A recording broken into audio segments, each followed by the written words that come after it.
President Tinubu can never win the battle against Boko Haram and banditry in this country because his idea about Boko Haram and banditry, they're shrouded in Islamism.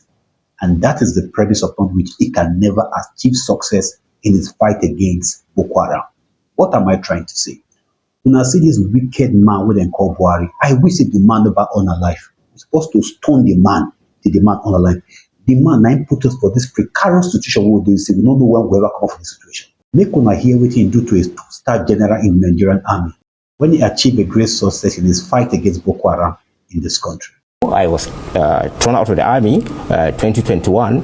So I don't know. When you say you were thrown out, what do you mean? I was compulsory retired. Right. You know, I mean, there was an operation which I led, the operation service-wide, the counter-terrorism, you know, to arrest those terrorism financiers, if you recall. Right. It was all over celebrated by even the former president, the former Attorney General Minister of Defense, when they came out and said we arrested, we picked the terrorism financiers, sponsors, all that. I was the commander of that, and I reported straight to the distance. And they were in detention, and that was when we even picked, as a matter of fact, the leader of Boko Haram. The leader of Boko Haram was not Shekau. Shekau, you know, was died. a spokesman, more or less, at the time. Yes. The poster boy, so to speak, but the really guy we captured. And incidentally, or ironically, he's not even a Nigerian, but he claimed he's been in Nigeria for some time, but he's not Nigerian. So anyway, we arrested those guys, and they were in detention. We were collaborating with so many countries. About 3 countries, a key Western country, United Arab Emirates, and we got a lot of intelligence from them.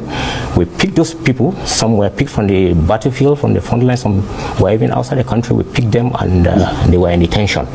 And then waiting for them to be prosecuted. Then in September, October 2nd or thereabout, next thing I was invited, said for interview at the military police headquarters.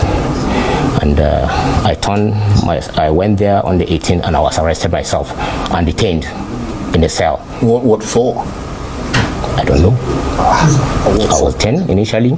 When I reported there, the interrogators said when I was removed as a general officer commanding on the 8th of August 2021.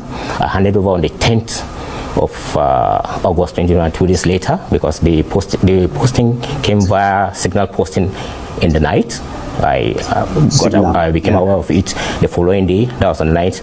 So on the 10th, I handed over and left and continued with the Operation Service Wide. That one that I reported to the design.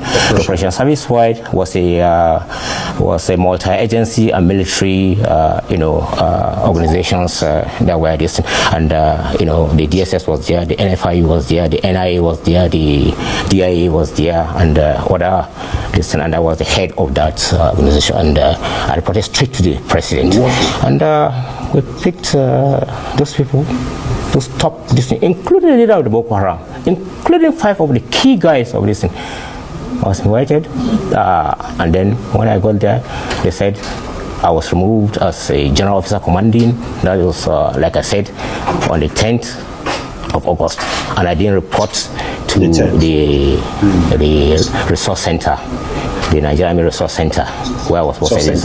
And what really happened was that when I was removed, I reported straight to the presidency, and I said, okay, this was what they said, do not report. That they were going to address it. Right. And this thing. So I didn't know it was set up. They kept on this thing. I tried to report, they refused to this thing. The former president is there. There are people there in the presidency. Look at the IPOP issue. The Southeast, this is a political issue. It's not going to, no military solution will solve it. The problem with the south of the north central, Benue and these are this. So look, if I may suggest to them, right, release Nnamdi Kanu. Go into some distance. You did that with the amnesty program during Yaradua time. Wow, this is extremely deep, very, very deep. And this one are clear-cut indications say a lot of people, even in this Tinubu administration, are culpable or are financier to terrorists in this country. And that is the premise upon which we will never achieve success in our fight against terrorism. Look here, General Danjuma Ali Keffi said something really very important. He said they went out and they were able to capture the leader of Boko Haram there. Then, and the leader was not a Nigerian. And not only that, they captured 5 major financiers then, and a lot of other people were captured then. We are captured then. And most Nigerians then, we are happy that, oh, thank God, that the list and the names of those who are financing Boko Haram, banditry, that it's going to be exposed, they will expose them for us. Up till today, we don't see that list. My question I want to ask, will Tinubu now go back and ask them to give him that list? Because if the list is not brought out, the truth of the matter, we are not starting. And the truth now can be seen, a lot of politicians in this present administration, and some are even governor, previous and present now, I am of the view, I stand to be corrected, I'm of the view that a lot of them, they are terrorists and they are Boko Haram members and they are financiers. And that is why most of them, each time they hear that they want to go and attack terrorists in the northern part of Nigeria, they cry.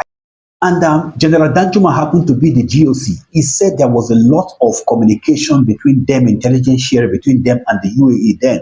And the UAE actually helped Nigeria. They helped Nigeria a lot. And now, that is why, see, nobody takes Nigeria seriously anymore. Because they believe in Nigeria are just very useless country. When we get information to act upon, we don't act.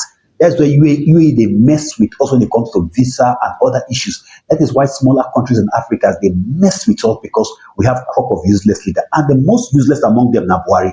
He said something very important. He said when it was transferred, that the signal came on the 8th, which is in the night. So he saw it on the 9th and he reported on the 10th.